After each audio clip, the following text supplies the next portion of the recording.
सलाम दोस्तों, सबको जय मसीह की एक और बार स्पिरिचुअल मॉर्सल्स में आपको स्वागत करती हूँ।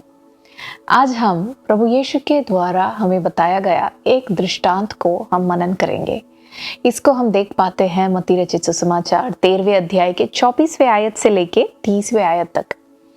यहाँ पे हम देख पाते हैं कि प्रभु यीशु एक ऐसी दृष्टांत को बताते हैं जो स्वर्ग राज्य के समान है।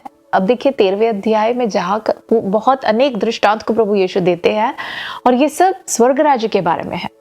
अब जहाँ कहीं भी प्रभु यीशु स्वर्ग राज्य के बारे में एक दृष्टांत देते हैं, यदि उस दृष्टांत को हम पढ़े और मनन करें तो हमें समझ आएगा कि प्रभु यीशु कलीसिया के बारे में या तो फिर उनके दुल्हन के बारे में, आप और मेरे बारे में प्रभु यीशु कहते हैं। इसलिए इस दृष्टांत को समझना जरूरी है, क्योंकि प्रभु यीशु हमारे बारे में यहाँ कह रहे हैं।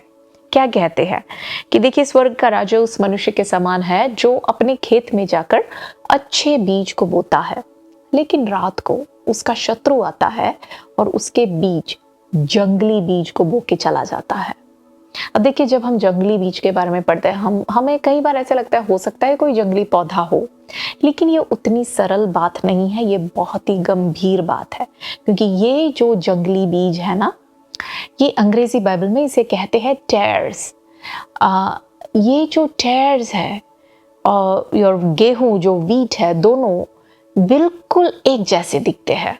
ये इसकी खासियत है।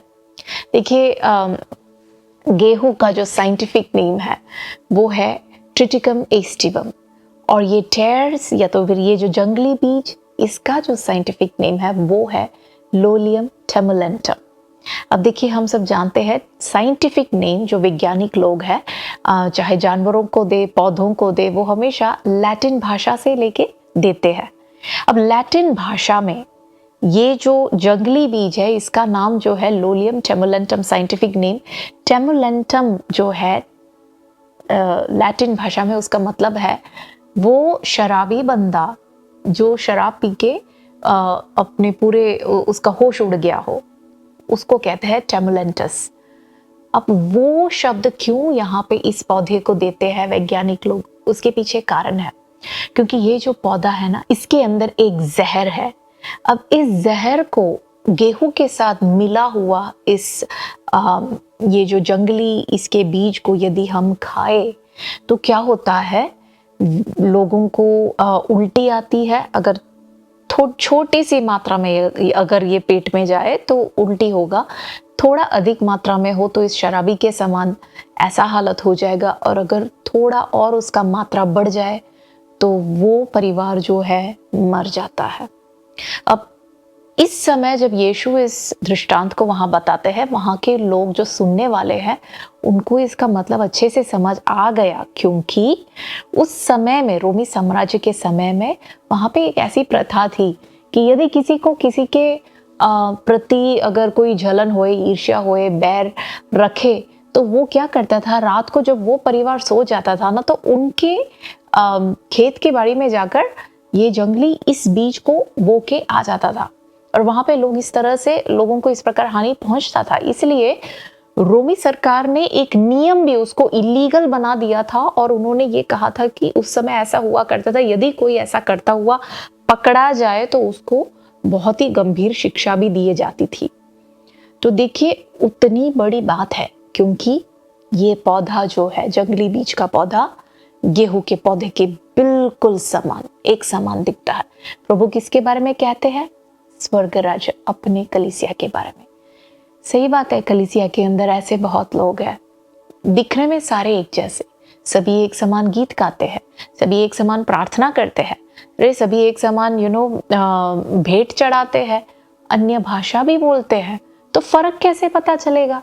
वहां लिखा है कि जो उस स्वामी के जो सेवक है ना, वो थोड़े देर के बाद उन्हें समझ आया। जब वो कहते हैं, वहां लिखा है कि वो अपने स्वामी से कहते हैं, स्वामी आपने तो अच्छा बीज ही बोया था ना, फिर ये कहाँ से आए?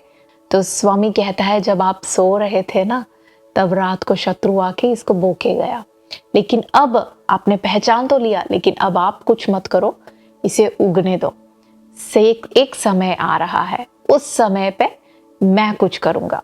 वो कौन सा समय है? देखिए, जब ये उगता है ना तो किसी को पता नहीं चलता। इसके पत्ते एक समान है, पौधा एक समान है, यहाँ तक कि इसमें जो कनक लगते हैं, जो अंकुर लगते हैं, वो भी एक समान है। बिल्कुल गेहूं जैसा ही ये भी दिखता है। तो पता कैसे चलेगा कि भला गेहूं कौन है और जंगली बीज कौन है? आपको मालूम कैसे पता चलेगा? एक समय, कौन सा समय प्रभु यीशु ने कहा? कटनी का समय। कटनी के समय जब गेहूं पकता है तो हमें मालूम है गेहूं कैसा दिखता है ना, वो एक गोल्डन ब्राउन कलर का दिखता है। लेकिन ये जो जंगली बीज है ना, वो बिल्कुल डार्क ब्राउन हो जाता है या तो फिर काला रंग का हो जाता है। तो उस समय, कटनी के समय, प्रभु कहते हैं काटने वालों को मैं भेजूंगा। और बाद में वो कहता है ये काटने वाले कौन है? कहता है स्वर्ग के दूत है। स्वर्ग दूत। उस समय भाई और बहनों, कटनी का समय बहुत निकट है। हम इस संसार में जब जीते हैं ना, हम अनेक लोगों को हम उल्लू बना सकते हैं, है ना। हम कह सकते हैं कि ओ मैं तो पवित्र हूं, मैं ऐसा हूं ऐसा हूं।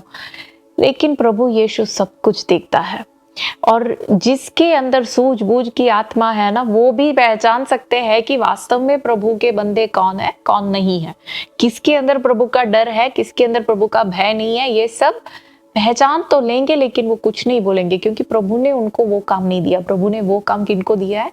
स्वर्गदूतों को। समय आने पर स्वर्गदूत उतर आएंगे, और वहां लिखा है कि जो जंगली बीज है ना, जंगली पौधे है ना, उसे काट कर, अलग कर कर, उनको बांध कर उसे आग की भट्टी में फेंक देंगे, और फिर अच्छे गेहूं को वो अपने पास बटोर के ले लेंगे। भाई और बहनों, वो समय हमारे पास बहुत निकट है। आपको मालूम, पतरस के पहले पत्री के 5वें अध्याय के 8वें आयत में पतरस कहता है सचेत रहो, जागते रहो, क्योंकि तुम्हारा शत्रु, तुम्हारा बैरी जो शैतान है ना, वो एक सिंह के समान, गरजते सिंह के समान, वो ऐसे घूम रहा, देखता है कि मैं किसको निगल लूं। वो हमारे पतरस जो है वहां पे हमारे पर्सनल लाइफ के बारे में कहते हैं। यहाँ पे प्रभु यीशु हमारे कलीसिया के बारे में कहता है। दोनों का यही कहना है, सचेत रहो, जागते रहो, क्योंकि यदि सो जाओगे तो शत्रु आके जंगली बीज को बो के चला जाएगा, और फिर मुश्किल होगा, क्योंकि दोनों एक समान दिखेंगे, एक समान बड़े होंगे, आप कुछ नहीं कर पाओगे। तो इसलिए सचेत रहे, जागते रहे, हमारे व्यक्तिगत जीवन में भी और पब्लिक लाइफ में भी पवित्रता के साथ एक जीवन बिताए, क्योंकि कटनी का समय निकट है और काटने वालों को वो भेजेगा। भाई और बहनों, उसके लिए अपने आप को तैयार करें। God bless you.